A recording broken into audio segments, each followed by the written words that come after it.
Ito yung langis ito na humahalo dun sa ano, sa radiator ay puti. Yan o. Kasi ang kulay ng langis talaga ng transmission ito ay kakulay ng ano, engine oil. Kasi CVT yung transmission nito eh, ng ano, transmission ng spark. Kaya hindi pink yung ano. Kasi ibang transmission kasi guys, pag humahalo yung transmission oil to sa coolant, malalaman natin agad kasi maging pink yan. All day and all night we'd stay up, it felt so right. We were so young, we were so dumb. We would get drunk and then hook up. We were okay, we were alright. Staying awake till the sunrise. We were in love, couldn't stop us. Like a good drug, yeah. Never enough. We'd hook up in my car, driving so far. Play your guitar, you'd show me your art. Let down our guards, think with our hearts. Stare at the stars. Nang isang araw, nakita ko naman dito na wala na siyang humahalo doon sa reservoir niya. Kaya ngayon, maganda na siya, malinis na siya talaga. Surbahan ko ng isang araw, pinaandar ko ng buong magdamag ng isang araw. Kaya nakikita ko kung ano, mayroon pa ba siyang halo o wala. Pero nakita ko ngayon dito ay wala na siyang humahalo. Sa atin pa ay doon talaga sa transmission oil cooler doon niya, may tagas niya. Ayan po yung makina pa, yung mandar na. Ayan, magandang mandar siya. Ayan. Kaya ngayon ay ipipix ko na tong ano, mga accessories niya para yung ano niya, bumper, para ma-road test namin to, para makita namin kung hindi ba talaga siya mag-overheat. Kasi iba kasi yung ano nito, iba kasi yung takbo sa ano, yung ni-road test na ano, tumatakbo yung sasakyan sa naka-steady lang na ano, naka-andar. Mas malakas kasi ng RPM yung nakatakbo yung ano, makina, tapos mabigat na ikutin kasi may transmission. Kaya doon makikita natin kung overheat ba siya o hindi. Ayan, sige guys, ay kakabit ko muna itong mga accessories para ano namin to, ma-road test. Ayan guys.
natin yan ay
Yan guys, kompleto na siya.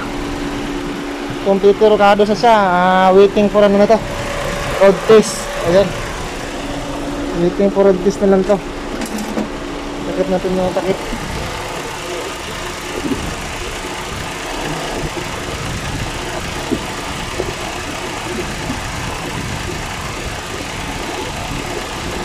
Yan. Yan, malamig na hit niya. Yan. Ayan, namandam na yung kanina pan. Ayan. Yan, tubig. Okay na yung tubig. Mamaya natin lagyan ng tubig guys. Pag, coolant. Pag, na siya. Yung pagkatapos ng road test. Para baka mag-ubinit pa, sayang din yung coolant natin. Pero pag okay na guys, doon na natin lagyan ng lagyan ng coolant niya. Ito temporary to, muna to, yung tubig. Ayan. Ayan na tayo sa loob.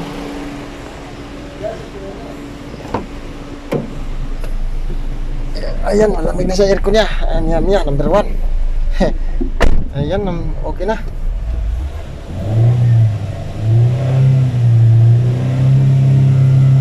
Ayan siya, oh.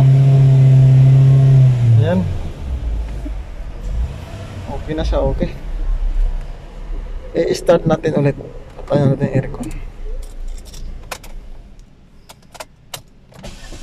Ayun, one click. Okay siya, hindi siya wala siyang bakas ng pagka-overheat kasi one click siya. Ulit natin ulit. Ayun. I-easy natin, easy. Ayun.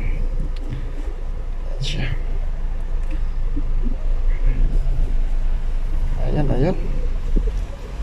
Ayun, nirotis natin to ng nirotis ko to ng malayuan. Kasi marami namang gasolina niya, oh. Full tank naman. Pwede na itong i-road-test ng malayo-layo para makita natin kung babalik pa talaga yung overheat niya o hindi. Ayan.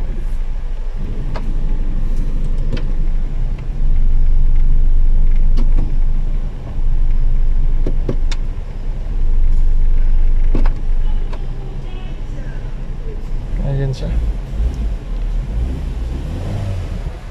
Guys, hintay lang natin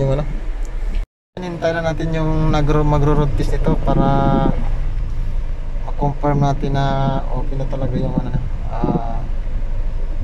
overheating complete nito, yung halo lang is at saka coolant sa reservoir niya. Hintayin natin yun na pamatay mamaya dito. Ayan guys, siya magro-road test. Okay na naman ako magro-road test nito, pero kailangan lang siya kasi para magandang para pagkasabihin na tayo lang nag-road test, diba? Ganun lang yan.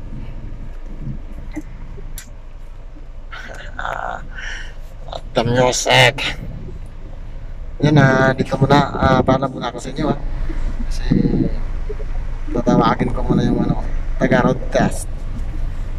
Road test, kung hindi siya pay, ako na lang, Yan guys, i-road test namin yung sasakyan dito sa labas. Subukan namin yung kung babalik ba yung overheat niya. Ito po yung kasama ko. Yan yung pugi-pugi. Ayan, road test time na tayo, road test time.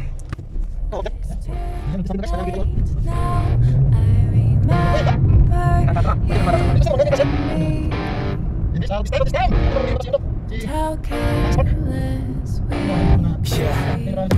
All day and all night, we'd stay up, it felt so right. We were so young, we were so dumb.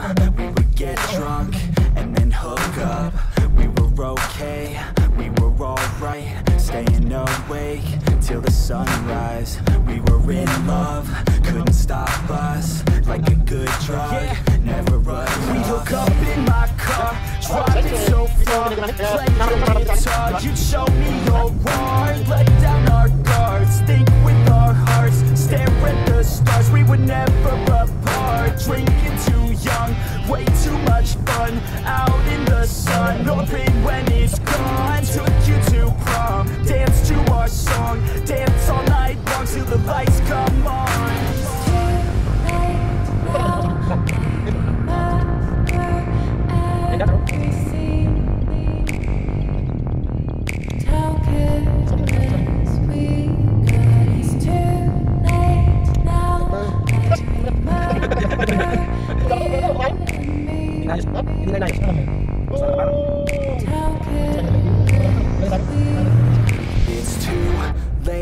now. I remember everything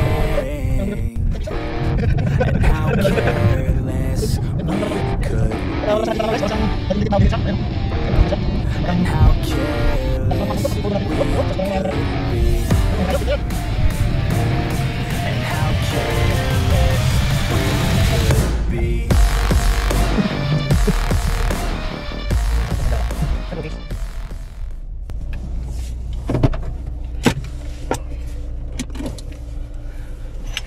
Ayan guys, nakarating na tayo dito sa sa workshop.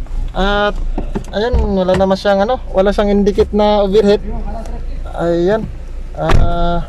Titignan natin yung reservoir kung anong nangyari, mayroon ba siyang naka-indicate na mga oil o something. Ayan. Puntahan natin.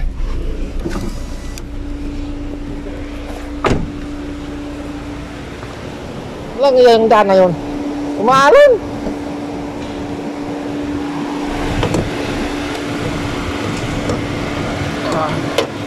Ayan.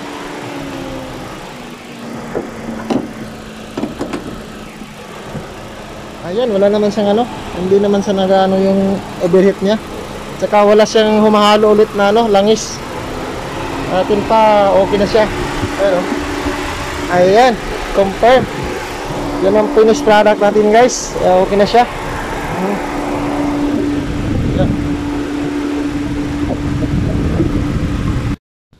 Ayan guys, ito po na-confirm natin dito na sira. Ito po sa loob ng transmission oil cooler. Yan, ito po yung niya, mga tubo. Ito sa ilalim ay nandito sa loob yung transmission oil cooler niya. Kaya doon doon yung nabutas. May kunting butas doon sa loob. Kaya humahalo yung langis na doon sa sa engine coolant. Pero hindi siya naghalo doon sa sa transmission kasi baka maliit pa siguro yung butas. Kaya hindi pa niya kayang pasukan ng tubig doon sa loob ng transmission. Kasi mas malakas yung pressure ng transmission niya, transmission pump niya, malakas yung pressure noon. Kaya siya ang unang malakas yung labas niya. Ayan. Ito po doon, na-confirm natin na doon talaga kasi ni-road test natin 'yon. Okay naman, wala na siyang halo. Kaya ayan. Kaya itong itong radiator na to ay baka ipa-repair sa labas para may spare naman. Ayan. Ayan. Na-confirm na natin na solve na rin natin yung problema sa overheating at saka naghalo yung langis dun sa coolant reservoir niya. Ayan guys. Ayan guys, na-solve na rin natin yung overheating na problema nito sa Spark, Chevrolet Spark. Yan na-solve natin. Doon lang sa sa transmission na oil cooler, yun po yung problema niya doon, ay nagkaroon ng leaking yung transmission oil cooler doon sa loob ng radiator. Kaya humahalo yung langis at saka transmission oil na doon sa reservoir, sa buong water jacket saka sa loob ng loob ng radiator. Kaya yun, natin pinalitan natin ng second hand. Ayan. Okay na siya. Tapos nasa na-road test, wala na siyang hindi na siya nag-overheat. Ayan, yung niya, yung kaya yung indicate ng niya, yung oil ng transmission niya ay kulay kulay gatas, hindi siya pink. Kasi kung sa transmission, kasi sa ibang transmission, yung sabi ko sa inyo, pag pink siya ay transmission. Itong transmission na to ay CVT kasi. Kaya ang CVT kasi synthetic yung oil niya.